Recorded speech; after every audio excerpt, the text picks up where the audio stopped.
English रे गोटे कथा अछि, all the glitters are not gold. समस्त चकचक करुथुबा पदार्थ सुना नुहंती, किंतु प्रत्येक सुना चकचक करे।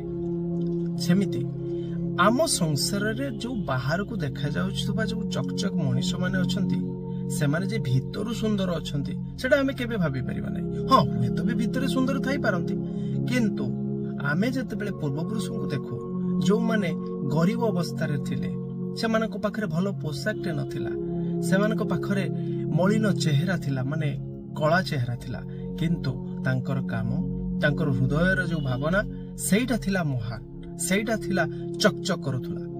तेणु आमे सदा सर्वदा जे चकचक देखा जाउछि जे ता कथार आमे भासी जिबा से नुह, आमे प्रत्येक जिनिस को अनुध्यान करिबा एवं निजको चकचक बदल रे निज आभ्यंतरण गुण को